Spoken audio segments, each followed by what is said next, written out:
Ningún hombre es tan tonto como para desear la guerra y no la paz, pues en la paz los hijos llevan a sus padres a la tumba, mientras que en la guerra son los padres quienes entierran a sus hijos. Heródoto de Halicarnassos.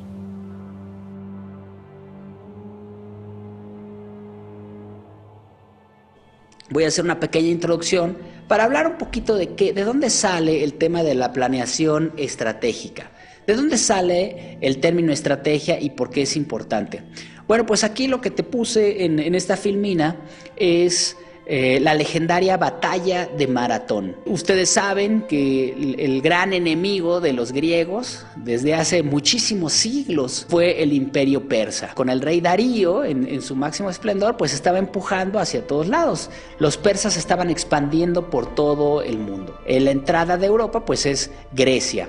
Entonces los griegos con una inferioridad numérica tienen que defender a sus pequeñas ciudades. En este caso, la batalla de Maratón la llevaron a cabo los atenienses, sin ayuda de los espartanos, que era la gran potencia militar.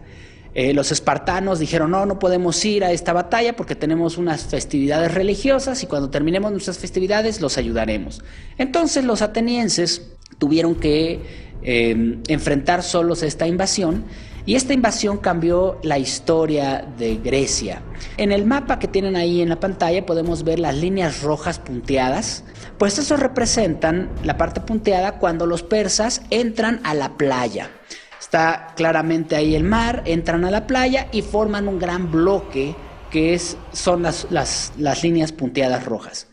Los griegos estaban esperándolos, pero ellos se formaron en 3 posiciones. Entonces está una posición central y 2 posiciones laterales, representadas por las líneas discontinuas azules. En la antigüedad, los ejércitos formaban a sus líneas más fuertes en el centro. Pero en esta gráfica podemos ver cómo la línea central de los griegos era más delgada que las líneas laterales. Y bueno, esto correspondió justamente a una estrategia. Había 2 generales griegos al frente de esta batalla, uno de ellos era Temístocles, el otro era Melcíades, y entonces ellos decidieron poner la formación más débil al centro, lo cual parecía una locura. ¿Qué fue lo que sucedió? Bueno, pues que los persas empezaron a avanzar justamente en la parte más débil del ejército griego, en donde estaban los hoplitas. Y evidentemente la línea griega, que es la línea azul continua, ya el bloque azul, tuvieron que ir para atrás, obviamente porque la parte fuerte del ejército persa pues los estaba empujando hacia atrás. Pero la estrategia era la siguiente. Los griegos lo que hicieron fue poner sus líneas fuertes a los lados. Y entonces, de pronto, los persas se vieron atacados en el frente y en el flanco izquierdo y derecho, formando lo que se llama un movimiento de tenazas. Y bueno, ese movimiento de tenazas, esa estrategia, hizo que los atenienses ganaran esa batalla. Las tropas persas que intentaron entrar a través de la playa de Maratón fracasaron en su intento y eso le dio tiempo a los espartanos a que pudieran terminar sus fiestas y se pudieran unir al ejército ateniense, pero además le compró tiempo a Atenas. Se llama la batalla de Maratón porque pues la leyenda o la historia, los historiadores dicen que hubo un soldado que después de la batalla le pidieron ve y da la noticia a Atenas de que ganamos la batalla, de que no es necesario que evacúen la ciudad. Entonces este soldado recorrió más o menos 42 kilómetros, de ahí surge en teoría pues la carrera del maratón.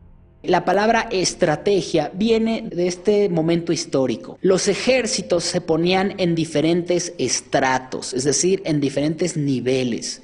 Y el estratega era el general que ponía los diferentes estratos de soldados a combatir de acuerdo a las condiciones del terreno y de acuerdo a la superioridad o inferioridad del enemigo. Entonces, el estratega es el que justamente acomoda los estratos.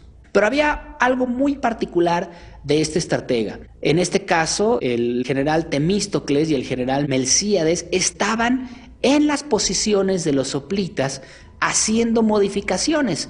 Es decir, la primera concepción del estratega es la persona que mueve los estratos, pero que está dentro de la batalla. Conforme los imperios fueron creciendo, ya estar en todos los frentes de batalla comenzó a ser un poquito complicado. Evidentemente, al principio, los primeros emperadores romanos, Julio César, por ejemplo, eran emperadores que efectivamente llevaban a las batallas a sus ejércitos, estaban presentes. Pero conforme se fue expandiendo todo el imperio romano, fue imposible que el emperador, que el estratega, estuviera en todos lados. Pero evidentemente el estratega central era el emperador y ese estaba en Roma y él ya no estaba al frente de todos los ejércitos, en todos los frentes. Ya la estrategia se volvió algo distante. Ya el concepto de estratega no era del general que estaba in situ, sino se volvió una persona que le llegaban reportes, que le llegaba información, que él con esa información hacía algunos planes y los comunicaba y desde lejos supervisaba que llegaran los recursos, que llegaran los elementos necesarios, pero no necesariamente tenía que estar ahí. Y bueno, esto conforme se fueron haciendo grandes y más grandes los imperios, se volvió el concepto central de un estratega. Vamos a ver, por ejemplo, el siguiente mapa. En color rosa tenemos todas las posiciones del Imperio Británico.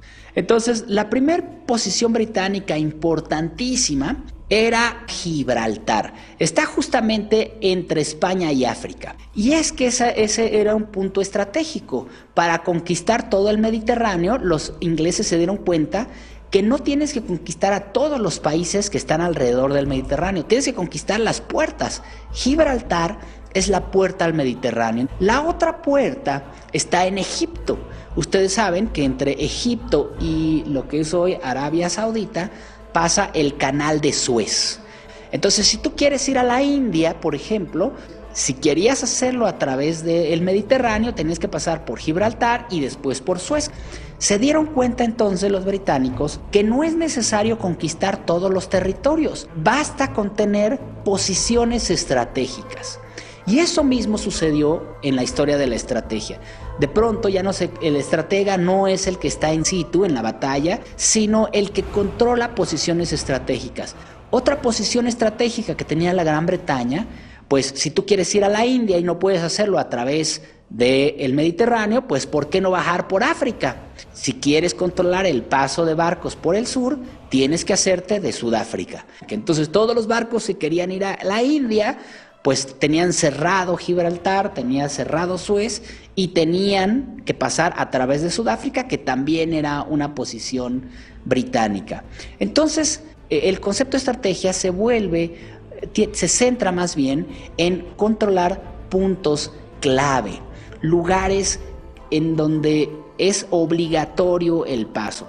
Obviamente, pues en el primer mapa, en el mapa del mundo, pues nada más aparece Inglaterra como si no hubiera otras potencias, pero aquí vamos a ver que el juego de la estrategia se pone más complicado cuando hay más jugadores. Entonces, por ejemplo, ahí estamos viendo otra vez el norte de África, el oriente cercano y el Mediterráneo, y ahí ya está, y ahí hay varios competidores. ¿Qué es lo que suele suceder en un proceso estratégico? Que no estamos solos, que hay competidores ahí. Entonces ya está Argelia en poder de los franceses, Libia en poder de los italianos, Marruecos, en donde los españoles todavía tienen 2 ciudades enclaves, y bueno, el Imperio Turco del otro lado. Ya cuando hay más competidores, pues eso sucede.